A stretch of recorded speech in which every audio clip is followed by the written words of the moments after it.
Hi everybody, this is Denise, Florida Trans Proud. I am standing at the Newport Richey Courthouse, Pasco County, and we have a rally going on right now in support of Black Lives Matter. Currently talking to the group is Marlo Jones.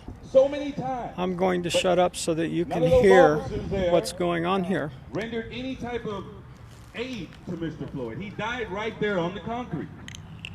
But that isn't the first time that has happened. What's happening now is we live in the 21st century where everything is being televised. We have phones. So now we're being able to see what is going on in our streets. So what we want to do with the Black Lives Matter movement is we want to say we are done. We're tired. We want our legislators in Tallahassee to get their acts together and make some policy reforms. Hold these cops accountable. Stop letting them get off with manslaughter when they have killed somebody. They get 5 years in jail, then they get to get out. And you know, we also need to have a statewide system that if a cop does something in one department, he can't go to the next county and get hired and do the same thing. Right now, there's no system. There's a little checks and balances that they go through, but guess what? It happens, even right here in Pasco County. Now, just to give you a little bit of history on me, some of you I know, some of you I don't, but my family has been a part of Pasco County's history for almost 100 years. My great-grandmother moved here in 1925 when she was 5 years old, when her family moved from Georgia. It was during that Great Migration where a lot of African Americans were looking for different opportunities. So back then it used to be a citrus industry. As we all know, this all used to be citrus groves before overpopulation started taking over, and there's a Target and a shopping mall in every center now. But back then that's what it was. So that's why they migrated here. And right where my family lives is Pine Hill Road. Raise your hand if you ever been by Pine Hill. Anybody? Yes. That is where I'm from. That is where I grew up. My cousin Brian right there too, that's where he grew up. Hey Brian, thanks for coming out, appreciate it. He drove all the way from Lakeland to come here, y'all. Yay! So that's some real love and support right there, I appreciate it. So our family has been here for 100 years, living here. I remember growing up and there were dirt roads on Pine Hill. There were dirt roads all around, okay? Pine Hill was the area that they used to call the colored quarters, where African Americans could only be. And I remember growing up, and that's what it was. Some people were scared to go down there like it was some type of bad place, or like it was something out of a Harry Potter book, you know, like Voldemort lived there or something. But it really wasn't. It was a place where there's a lot of love, there's family, there's children, there's people growing up, you know, just like you and I. But for many, many years, my family has been the subject of so much police brutality, over-policing, and all kinds of stuff, just because we are the predominantly African-American family in that community. So for many years, when I graduated, I said, you know what? I'm tired of it. I want to go to school to be a lawyer. I want to go to school to be something, because right now when I'm looking around in Pasco County, I don't see diversity. I'm starting to see more diversity as far as the population, but I'm not seeing diversity in the government. Yes. Our county commissioners are right there in their offices, I'm sure, all qualifying because elections are right around the corner. But none of them look like me. I look at the school board. None of them look like me. I look at all these government offices in the state of Florida, from the governor on down, and it's all red. Maybe one blue person in there somewhere, but nobody's looking out for my interest. So now I see why a lot is going on and why nothing is being done. I mean, for crying out loud, right now while we're in this COVID-19 pandemic, we have a president who is acting like a toddler. We have an attorney general who is letting the president get away with racism and letting him get away with whatever he wants. And it's trickling right on down to our local government, because many of our local government officials support the president. You can look on their Twitters, you can look at all their accounts, they support him. They retweet some of his things, some of his racist rhetoric. So what I say to all of you today is all that energy and love that we're seeing with this Black Lives Matter movement that is happening not just in Pasco, not just in Tampa, but as far as Japan, as far as London, England. I mean, I just watched on YouTube the other day that they threw a statue in the river of a 17th century slaveholder. We are living in a new time. We want America to be true to what she said on paper. That's exactly what Dr. Martin Luther King said the night before he was assassinated. He wants America to be true to what she said on paper. We want the same rights as everybody else. That's all we want. Yes. We want to get along with everybody. We want everybody to have a great time. I want my kids to go to school and enjoy themselves and not feel like they're living in a society where people are judging them by the color of their skin and not the content of their character. I want all of us to enjoy life in Pasco County. I want people to actually come here and say, hey, this is a good place to be. This is a great tourist attraction to bring your family. I don't want people saying, oh, this is the pillhead epidemic. This is the opioid epidemic. I want our lawmakers to do more. And I want them to get behind the Black Lives Matter movement today. Yes. I want you to call your local congressman. Yes. I want you to call Gus Bilirakis. I want you to call Jack Mariano. I want you to call Ms. Starkey. I want you to call Mr. Moore. I want you to call all of them and let them know that they need to get behind this movement, because right now they have been silent. And silence speaks volumes. Where are they at, Marlo? They were invited to be here. I don't know where they're at. Does anybody know where they're at? Not here. Has anybody seen Jack? They're in the bunker. Yes, I heard the president was in the bunker. Apparently he was just taking a tour of it or something like that. But at the end of the day, everybody, we all are human beings. We all bleed the same blood. We all love our children. We all love our grandparents. We all love our families. We just want our lives to matter. We want us all to be able to get along in harmony. I want to be able to walk down the street and not worry that someone's going to kill me. I want to be able to go to the store and not worried about somebody following me. You know, I want to be able to drive down the street and not worry about a cop pulling me over because my tag light might be out.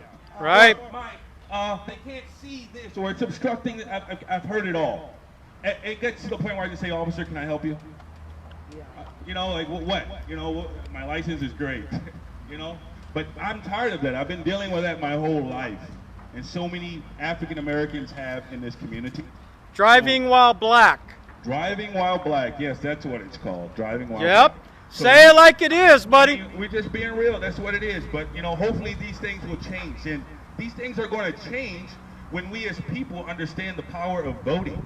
Yes. Okay, because that's what it's going to come down to. Because we can preach and we can march, but if we don't go to that ballot box and elect people like Sister Kathy Lewis right here, then we're not going to get the change we want to see. Yes. So what I'm telling you is, tell your friends, tell your family, encourage everybody. I see all these young kids out here today. Take voting seriously. Your local elections matter. Look what we're in right now.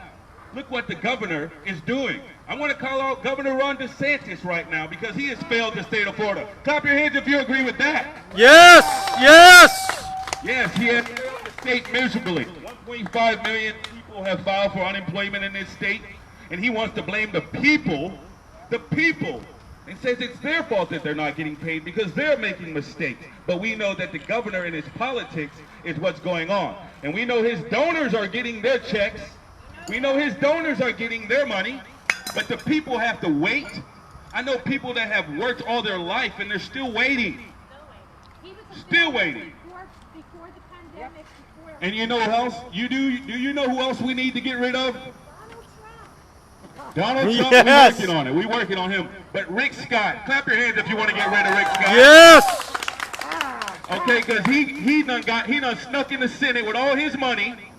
We know he bought that seat. We know. I think Bill Nelson beat him. I'm being honest. I think the fix was in. But he bought that seat. And we know, because I used to work for the HCA, and I used to have to go through training all the time. And I said, why do we have to do this? They said, because Rick Scott stole a bunch of money from Medicaid. So we got to constantly train people. How did he end up our governor? I will never know. How did we send him to the Senate? I will never know. But what I do know is we need to take back the power. For too long, this very building has been oppressing people. This very building has destroyed people's lives. You mean you're not getting justice at the courthouse? Of course you're not getting justice. You know why, Denise? Because there's two different justice systems in the United States of America. Tell us, brother. And it's sad to say, but there's a justice system for whites, and there's a justice system for blacks. I know that. I have been a part of it. I'm being honest. And Hispanic people as well. We all need to unite. We all need to come together. You know one thing, and I want to get off the mic because I've been talking for a minute, but I will say something strange is happening, and it's good. Something good is coming from the death of George Floyd. Kathy. People are changing. I'm starting to see people that would never speak to me come up to me. Yesterday I was in the store, and a elderly white gentleman walked up to me, and he just said, "Brother, have a good night and be safe." And I walked outside, and it puzzled me for a minute when I sat in my car. I said, I don't even know him. Does he know something I don't know? And then I just thought about it. We're living in a crazy time right now. And a lot of people are starting to realize it. And a lot of people that were silent before are starting to use their voices. People that are not African American as well. I've seen a lot of allies in our white community, in our Hispanic community, that are sticking up and saying, yes, we are tired of the injustice that we see being perpetrated among our African American brothers and sisters. So I just ask that you continue to stand with us. Black Lives Matter. Black Lives Matter. But we want to be just like everybody else. We want to have those freedoms that were promised in the Declaration of Independence. Tell me why the Declaration of Independence was written, but yet we don't have any same freedoms as everybody else. Hundreds of years later. It was 100 years after Abraham Lincoln was assassinated that John F. Kennedy sent to the United States Congress legislation on the civil rights bill that his successor, Lyndon Johnson, eventually passed through one of the most toughest Congress in history. Although I think Mitch McConnell might be taking that title of the toughest Congress in history. He's another person we need to get rid of this year in Kentucky. He needs to go. Yes. So there are so many bills on the desk of the Senate that he will not pick up because he is more concerned with his corporate lobbyist paychecks. How can Kentucky be one of the poorest states, but he be one of the richest senators? It's like Rome. These people are corrupt. They were corrupt back then, and they're corrupt now. Thank you, ladies and gentlemen. My name is Marlo Jones. I'm the founder of Pasco Young Revolutionaries. I was the first African-American president of the Pasco County Young Democrats. I have taken a back seat from that, and I am an activist for the people. Yes! What about this water law that they have here, and I've been living in my car for 2.5 months. They put me out of my own house, and the judge ordered in my favor yesterday, and they still won't give me a paper so I could go move in, and the squatters are still home. And that's my own condo. And I did a favor, and this is what I've been. 68 years old, sleeping outside. That is appalling, and that should not be happening. I'm a Vietnam vet, and I did a favor by taking them in, and now they said that I attacked them, and sheriff believed them, threw me in jail for 7 days, which I've never been in jail, and I've been fighting this for 2.5 months now. Okay, well, first off, I want to thank you for your service to our country. And second of all, that is just wrong. And they have more rights than we do.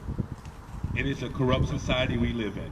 And I pray, and we all pray, that justice gets served and you get what is yours. Now, I would strongly suggest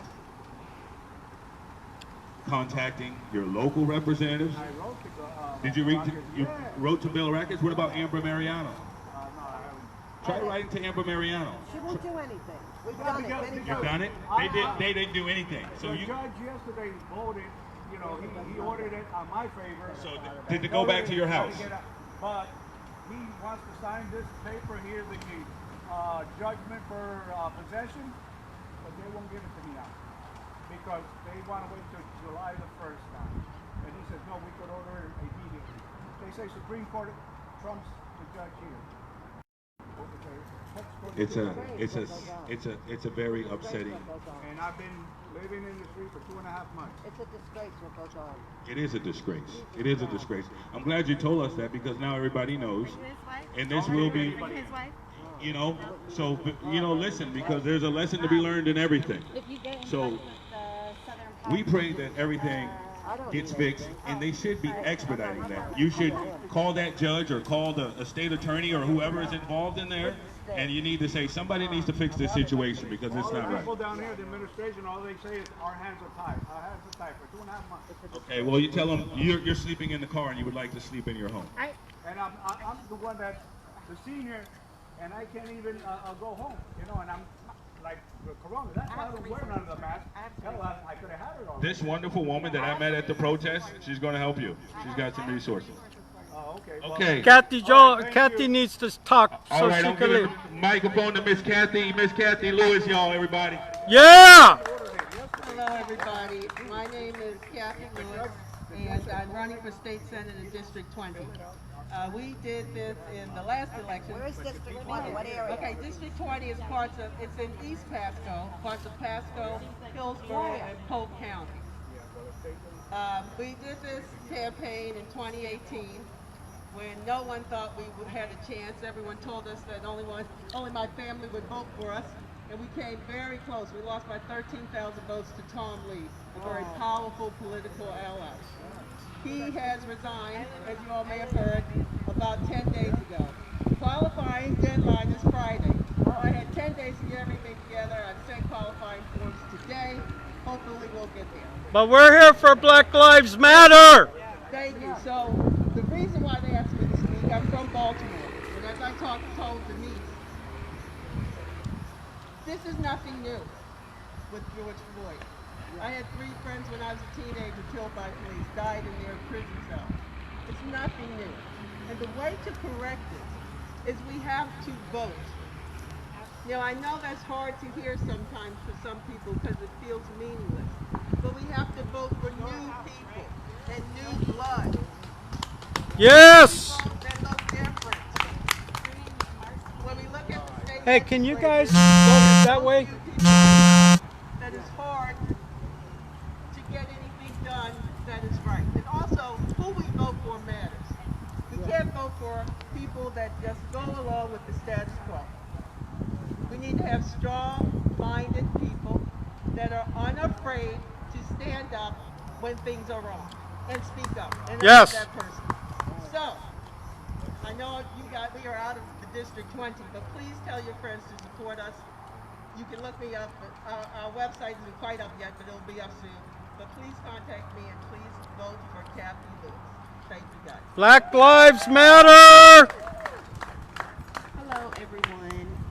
My name is Candace Smith. I'm a mother of 3, and I'm an advocate for African Americans in the mental health field. And today I got to share a horror story about an experience I had with my son who's autistic.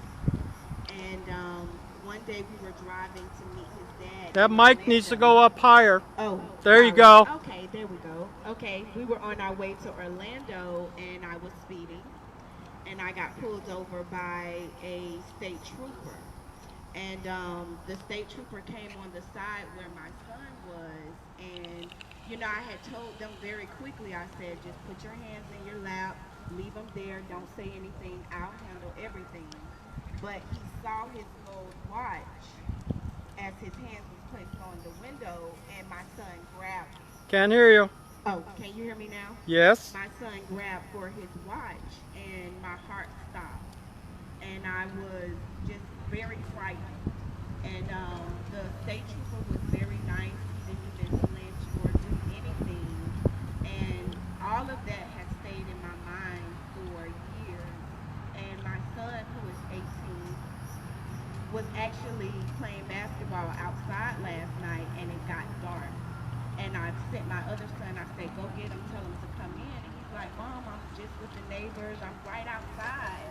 And I was like, I understand, and I didn't want to steal his joy from having fun, but I'm always in a state of fear for them.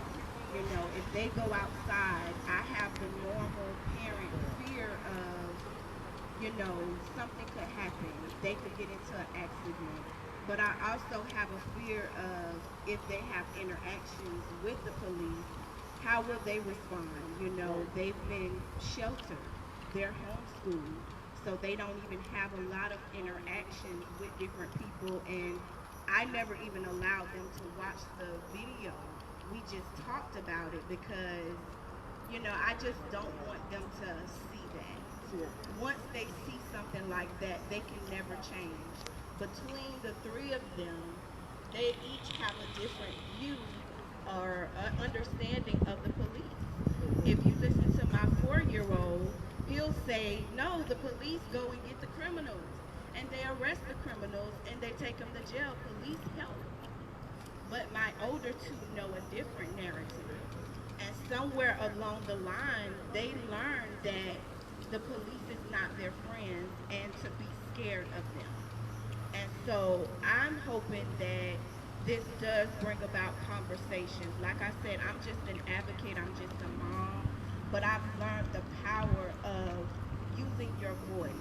And I know that every one of you came here today because you believe that Black lives do matter, and you all can be advocates.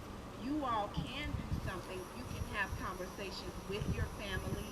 You can have conversations on your job. You can, you know, if you recognize that there is systematic racism going on, if you work in the healthcare field, you can say something, because Black women die at a higher rate in the healthcare system. If you have a position, even a low-level position, you can take note of those things.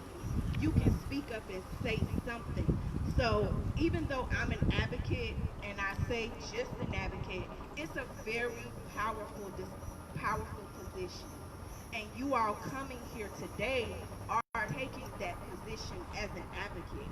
And you can take the information that you get today and take it back right where you work. If you're in management position, you have a position of power where you can speak up on things where you see that, okay, only these group of people are advancing.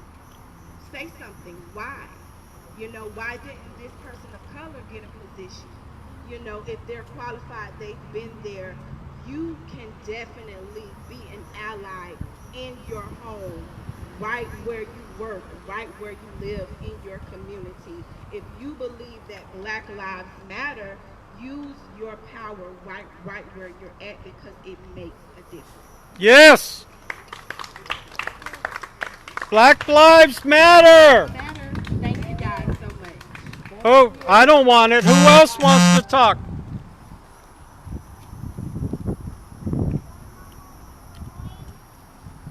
Hi, I'm Sherry Keenan, and I'm an ally. Hi, Sherry.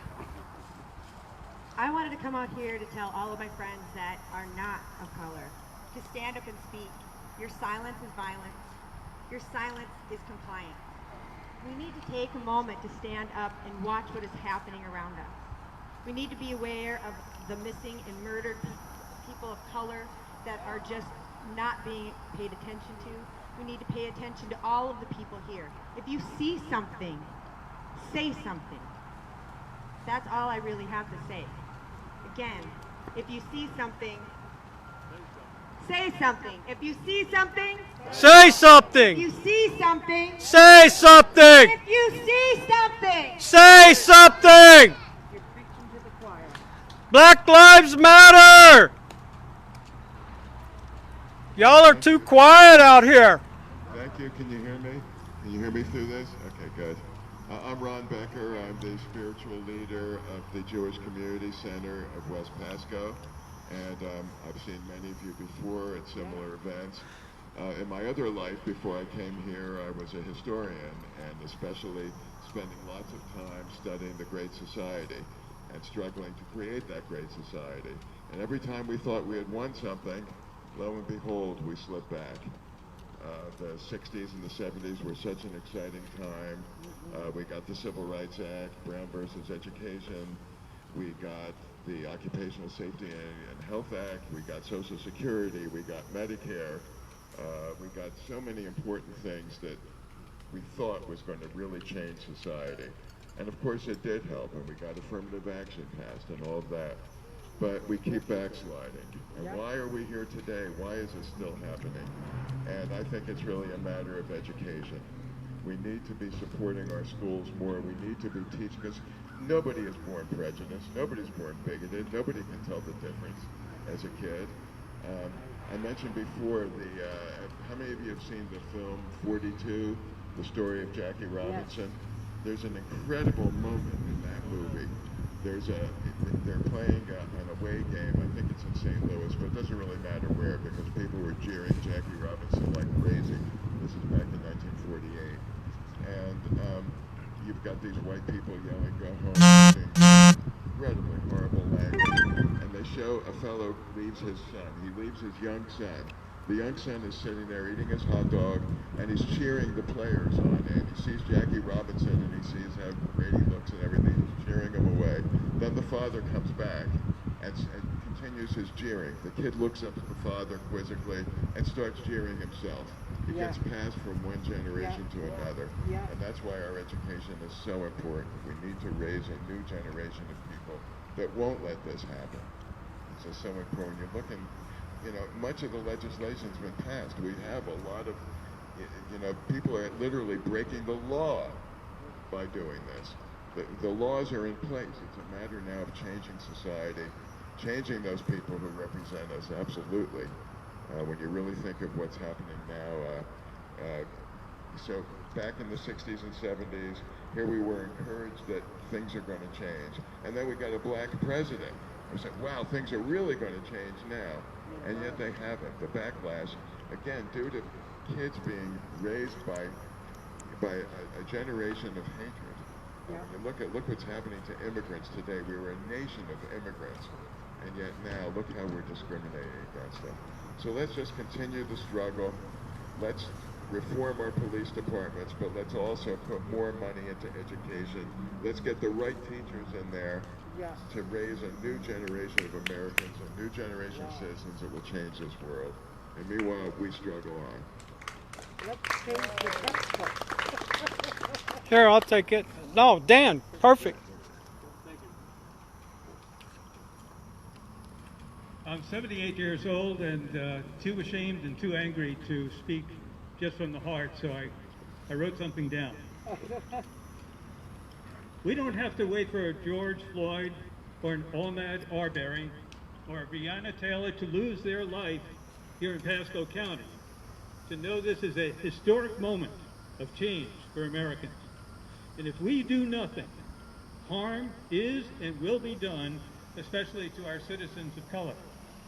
If you're here and you're white, I know you'll grasp what I say. Imagine what your black brothers and sisters, your genetic cousins, are going through every day.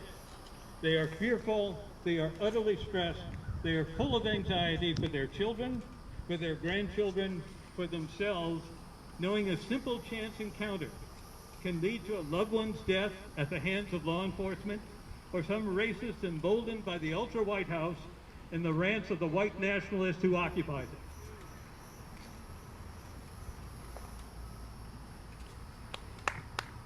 Should we be surprised at the discrepancy between the longevity of whites and people of color?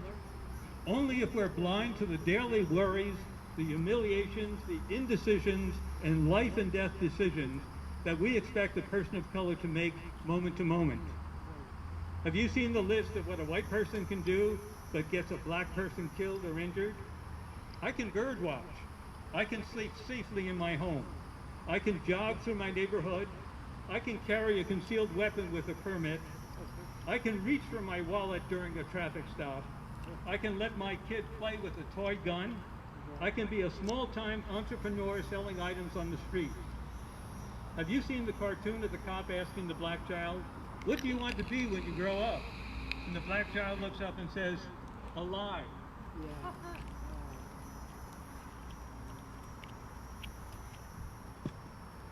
Should that be the American dream for any American? Let me live to grow up. To my white brothers and sisters, if you haven't been to the home of a person of color in the last few months, or more crucially, a person of color has not been a guest in your home, you're part of the problem. Enough with the hand-wringing. Get in the fight to include everyone in the American dream. For me personally, if I witness a law enforcement officer doing harm to a person of color, you better save one bullet for me because I'm intervening. Dan. Oh, Brandy. Brandy's here. Yes, I'm here even though I wasn't invited. Oh, please stop it. So, I am Brandy Goyette, and I am running against Jack Mariano, the individual that posted racist anti-Muslim tweets and apparently was invited here today, but is not here today to speak his piece.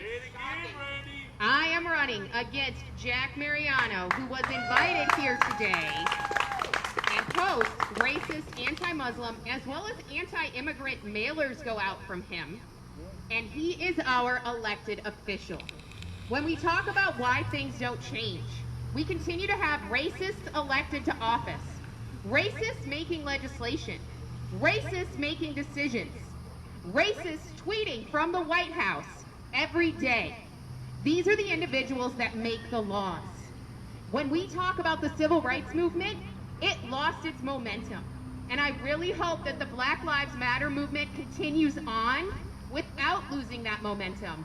Because we, the white people, became too comfortable in our whiteness, and we're not there to support all of our friends and family who happen to have a darker skin tone than us. Yes. We are responsible for this. This is our failure. Our failure to change the system, our failure to speak up. And people tell me all the time that these things aren't new. Well, you know what? They've happened year-round. It is not new. It is a yearly thing. It is a daily thing. And yet, at the same time, those of us that are white have sat back and been complacent in not calling individuals out on their racism.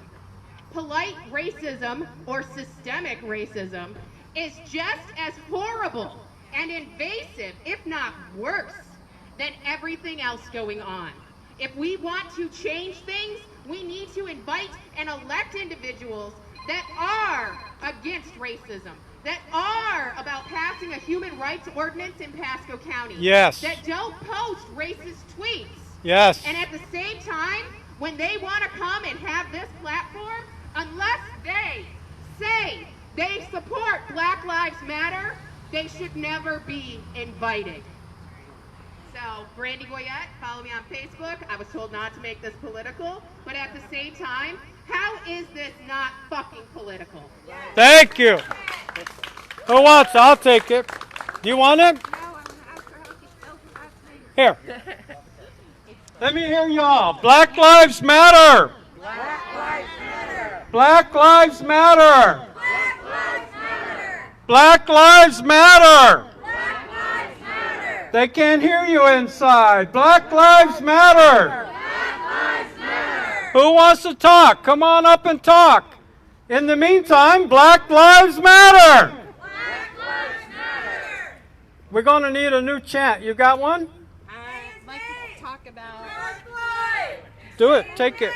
George Floyd. Say his name. George Floyd. So my question for you guys is, I know we all get confused about how these things happen and how can people talk about cops killing people and not getting in trouble.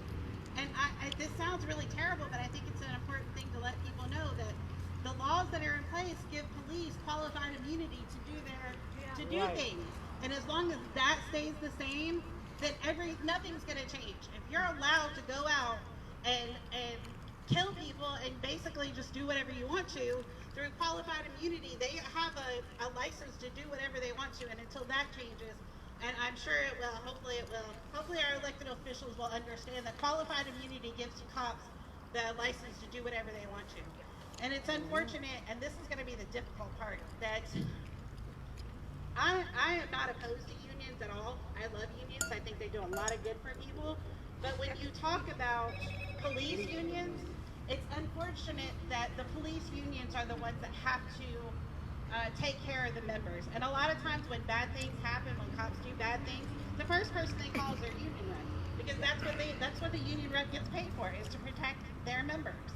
So until we get to the fact that qualified immunity doesn't give you a license to do whatever you want to, and it's important to hold the union rep and the unions accountable, not much is going to change until we're able to hold those people truly accountable.